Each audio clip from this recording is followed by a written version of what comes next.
সংসদে আইন করে কোঠা সংস্কার ও সারা বাংলাদেশে যে কোঠা বিরোধীদের বিরুদ্ধে যে সকল মামলা হয়েছে সেগুলো প্রত্যাহারের দাবিতে আজকে কিন্তু এক দফা দাবিতে কোঠা বিরোধী আন্দোলনকারীরা তারা কিন্তু পদযাত্রা শুরু করার কথা ছিল বেলা 11টা নাগাদ, কিন্তু পাশে প্রধানমন্ত্রীর প্রোগ্রাম হওয়ার কারণে কিছুটা বিলম্বে 12টা নাগাদ তারা কিন্তু আজকে যে তাদের যে পূর্ব ঘোষিত কর্মসূচি কোঠা বিরোধী আন্দোলনের জন্য পদযাত্রা ও রাষ্ট্রপতির বরাবরে স্মারকলিপি প্রদান, সেজন্য কিন্তু তা কিছুক্ষণ পরে বের হবে।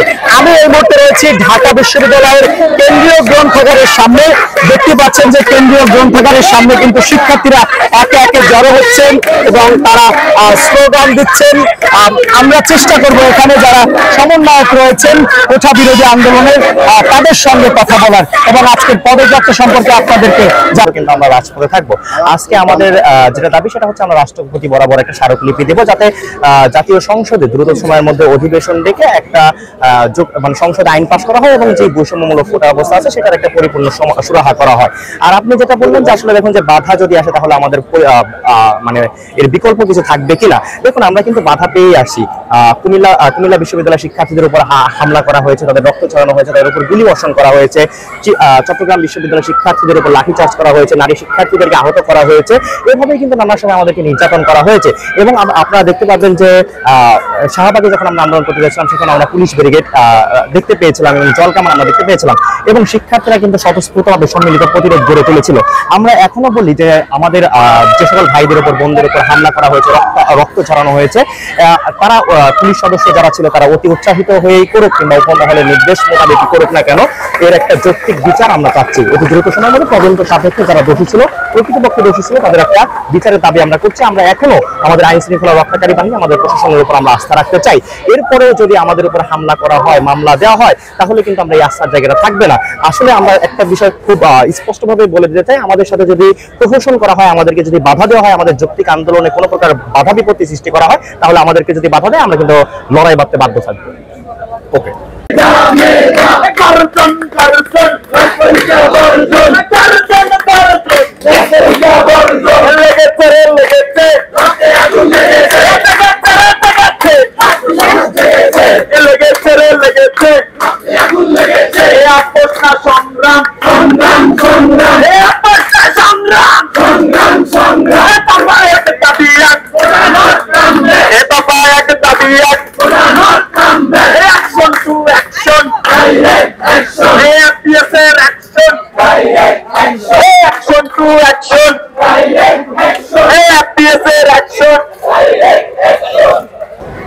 আমরা ঢাকায় আমাদের যে হচ্ছে গণপদযাত্রা যেটি আমরা শুরু করব, অল্প কিছুক্ষণের মধ্যে শুরু করব। আপনারা দেখতে পাচ্ছেন ইতিমধ্যে শিক্ষার্থীরা স্বতঃস্ফূর্তভাবে তাদের হল থেকে, শিক্ষা প্রতিষ্ঠান থেকে অলরেডি এখানে এসে জমায়েত হওয়া শুরু হয়েছে। অল্প কিছুক্ষণের মধ্যে আমাদের এই পদযাত্রাটি শুরু করব এবং মহামান্য রাষ্ট্রপতি বরাবর আমাদের এই স্মারকলিপিটি প্রদান করবো। আমাদের স্মারকলিপি দেওয়ার উদ্দেশ্য হচ্ছে আমরা চাই যেন আমাদের বেশি দিন আসলে রাজপথে থাকতে না হয়, তাই দ্রুততম সময়ে সংসদে একটি অধিবেশন ডেকে সেখানে কোটা সংস্কারের বিষয়ে যৌক্তিক এবং যুক্তিপূর্ণ একটি আলোচনা হোক এবং তার মাধ্যমে সংসদে কোটা সংস্কারের একটি যে আইন সেটি পাশ হয়ে এই যে কোটা নিয়ে যে আমাদের চিরায়ত একটি সমস্যা চলে আসছে, এটির একটি সুন্দর সমাধান প্রয়োজন, স্থায়ী সমাধান প্রয়োজন।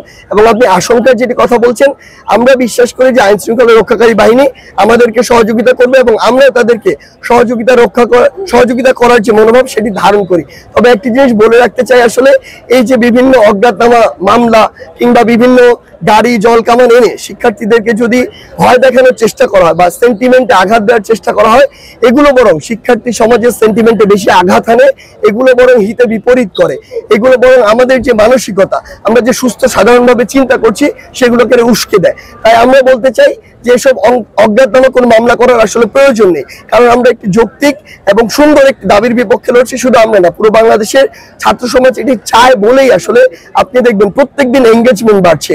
গতদিন যদি 30টি জেলায় এই কার্যক্রম হয়েছে, আজকে 40টি জেলায় হচ্ছে, হয়তো 3 দিন পরে 64টি জেলায় হবে। এই জন্য আমরা আমাদের জায়গা থেকে বলতে চাই যে আমাদেরকে আপনারা যদি সহযোগিতা করেন এবং সেই মানসিকতা রাখেন, তাহলে আমরাও আমাদের জায়গা থেকে সর্বোচ্চ সহযোগিতা করব এবং এই যে আমাদের প্রাণের দাবি এটি যেন সুন্দরভাবে বাস্তবায়ন হয় সে লক্ষ্যে আমরা কাজ করে যাব।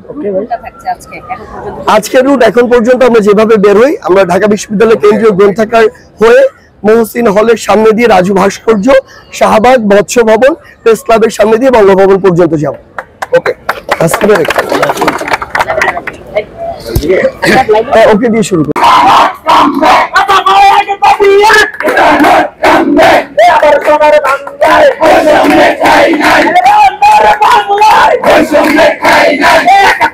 বাংলায়